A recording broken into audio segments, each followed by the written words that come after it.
اعوذ باللہ من الشیطان الرجیم، بسم اللہ الرحمن الرحیم۔ سورہ نمبر 9، آیت نمبر 98۔ وَمِنَ الْأَعْرَابِ مَن يَتَّخِذُ مَا يُنْفِقُ مَغْرَمًا وَيَتَرَبَّصُ بِكُمُ الدَّوَائِرَ عَلَيْهِمْ دَائِرَةُ السَّوْءِ وَاللَّهُ سَمِيعٌ عَلِيمٌ۔ اور ان دیہاتیوں میں سے بعد ایسے ہیں کہ جو کچھ خرچ کرتے ہیں اس کو جرمانہ سمجھتے ہیں، اور تم مسلمانوں کے واسطے برے وقت کا منتظر رہتے ہیں۔ برا وقت انہی پر پڑنے والا ہے، اور اللہ سننے والا جاننے والا ہے۔ یہ ہم زکوٰۃ کا ٹاپک ہمارا چل رہا ہے، اور اس میں یہ اگین سورہ توبہ کی آیت آ گئی، اور اس میں کنٹیکس اگر آپ اس کا دیکھیں پڑھیں تو آپ کو بہتر سمجھ آئے گی۔ یہاں پہ کچھ دیہاتیوں کا ذکر کیا جا رہا ہے۔ اصل میں یہ توبہ سورہ میں بار بار بتا رہا ہوں کہ یہ توبہ یہ عذاب کی سورہ ہے، اور اس میں جو ہے وہ آپ یہ سمجھیں کہ لوگوں سے مال اللہ کی راہ میں خرچ کرنے کی یا اللہ کی راہ میں دینے کی، نبی پاک صلی اللہ علیہ وسلم کی اس کی ترغیب دی جا رہی ہے۔ تو اس میں اس لیے اس بات کا کافی زیادہ ذکر آیا ہے۔ تو اس میں جو ہے دیہاتیوں کو کچھ کو، اور اب یہاں اس آیت کے پڑھنے سے یہ کوئی مطلب نہ نکال لے کہ دیہاتی جو ہوتے ہیں وہ برے ہوتے ہیں یا کچھ ایسا ہے۔ وہ ویسے بات کی جا رہی ہے کہ جو باہر کے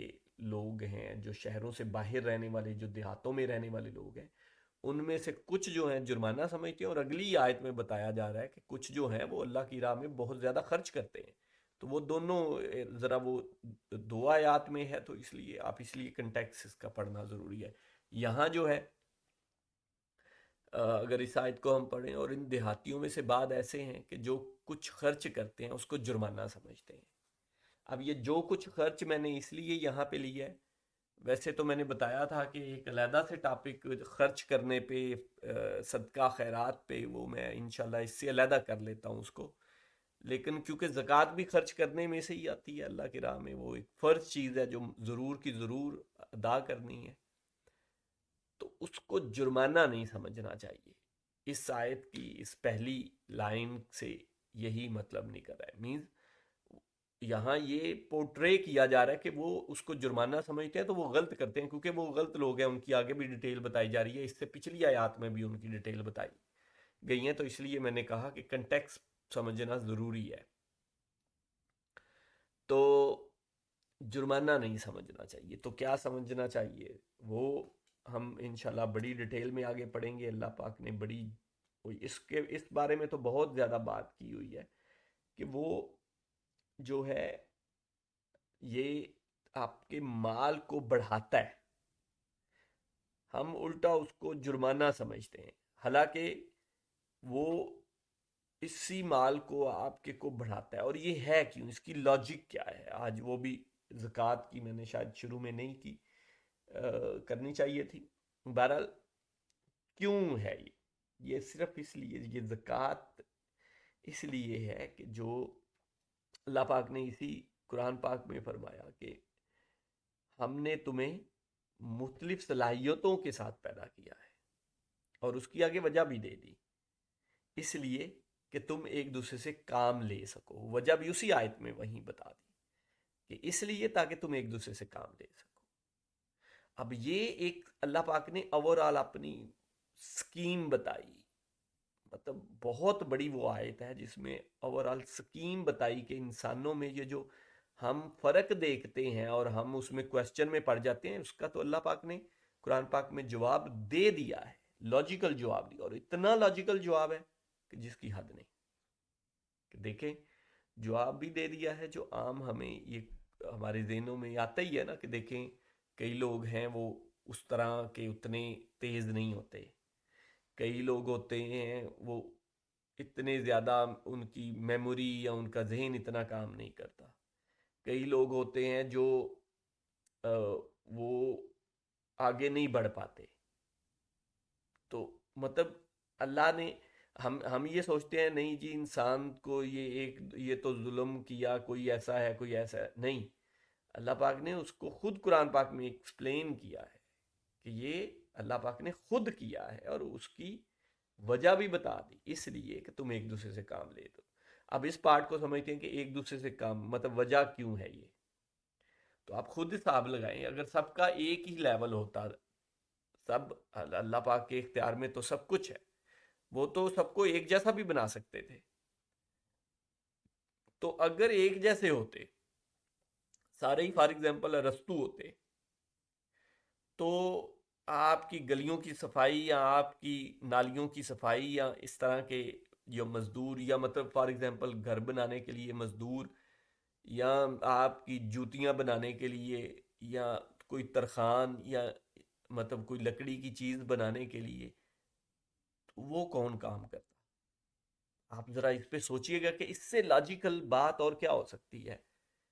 کہ آپ اس پہ بیٹھ کے ذرا سوچئے گا نا کہ وہ کام پھر کون کرتا؟ اگر سارے ہی ارسطو اور افلاطون ہوتے یا آئنسٹائن ہوتے، تو وہ والے کام کون کرتا پھر؟ کسی نے چوز ہی نہیں کرنا تھا، اور ایک دوسرے کے ہم کام کر ہی نہیں پانے تھے، مینز ایک ایکو سسٹم نہیں بننا تھا، کہ کچھ لوگوں کو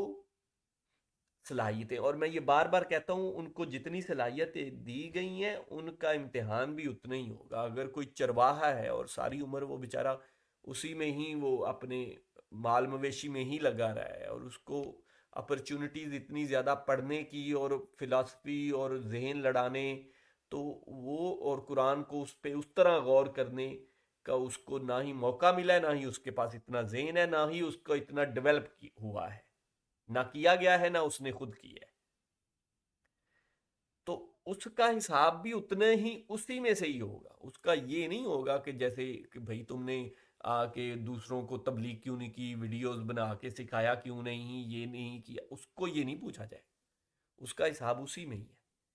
کہ تمہیں جو دیا گیا تھا، کیا اس میں تم نے کبھی کسی سے بیٹھ کے پڑھنے سمجھنے کی کوشش کی، اپنا تھوڑا سا ٹائم نکالا اس کے لیے یا نہیں نکالا؟ ٹھیک ہے، جو بھی تم کر رہے تھے اس میں کچھ تھوڑا بہت ٹائم نکال کے تھوڑا بہت پڑھنے کی جتنی ایک سمجھ آتی، کسی بڑے سے، کسی بھائی سے، کسی باپ سے، اپنے باپ سے یا اپنی ماں سے، یا مطلب مولوی صاحب سے، یا جمعے کے دن، یا ویسے مسجد میں جا کے تھوڑا ٹائم نکال کے کوشش کی تھی؟ کوشش کا پوچھا جانا ہے، وہ تو سب کر سکتے ہیں نا، اس میں تو کوئی کسی کو عذر، میں بار بار یہ ایکسپلین کر چکا ہوں پہلے بھی، کہ کوشش میں تو کوئی عذر اپنا بیان پیش کر ہی نہیں سکتا نا، کہ میں نے کوشش نہیں کی، وہ تو آپ کے اپنے ہاتھ، کوشش کرنا تو ہے نا آپ کے ہاتھ، اس کا انجام نکالنا، اس کو کام کو پورا کرنا، اس کا رزلٹ نکالنا آپ کے ہاتھ میں نہیں ہے، وہ اللہ کے ہاتھ میں ہے، بار بار ہم قرآن پاک میں پڑھتے ہیں، لیکن کوشش کرنا انسان کے ہاتھ میں اللہ نے دیا ہے، وہ آپ کے ہاتھ میں ہے، وہ آپ کے اختیار میں ہے، آپ اٹھ کے ابھی اٹھ کے جا کے وضو کر کے نماز پڑھ سکتے ہیں، یہ اللہ نے آپ کے اختیار میں دیا ہے، آپ ابھی اٹھ کے جا کے قرآن پاک کو کھول کے اس کو پڑھنے کی کوشش کر سکتے ہیں، یہ آپ کو اللہ نے اختیار دیا ہے، اور ہمارے پاس ایک ایوریج لائف میں 60-70 سال زندگی ہوتی ہے، اس میں آپ کو ڈیلی نہیں تو ہفتے میں 1-2 دن ٹائم ملتا ہی ہے، جتنے مرضی بزی ہوں، جتنے بہانے لگا لے کہ میں بزی، میرے پاس کھانے کا ٹائم نہیں، فلانا ٹائم نہیں ہے، اتنا تو مل ہی سکتا ہے، تو یہ کوشش ہے۔ تو مقصد یہ کرنے کی بات یہ کرنے کی ہے کہ یہاں پہ جو جرمانہ نہیں ہے، یہ ہے زکوٰۃ یا اللہ کی راہ میں خرچ کرنا، جو ہے یہ آپ کے مال کو بڑھاتا ہے۔ انسان اس بات سے ڈرتا ہے جب وہ حساب لگاتا ہے نا کہ میرے پاس اتنے پیسے ہیں، میرے پاس 50,000 ہے تو بیچ میں سے 10,000 دے دوں گا تو میرے پاس تو 40,000 رہ جائیں گے، میتھ تو یہی بتاتا ہے،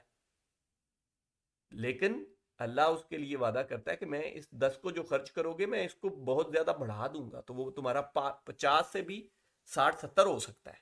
اگر تم سمجھو تو۔ ساتھ میں یہ بھی آپ نے کافی جگہوں پہ سنا ہوگا نا، اگر تم سمجھو تو، اگر اس بات کو انسان سمجھ جائے نا تو پھر انسان خرچ کرتا ہے، تو یہ جرمانہ نہیں ہے بلکہ ہمارا ہی فائدہ ہے،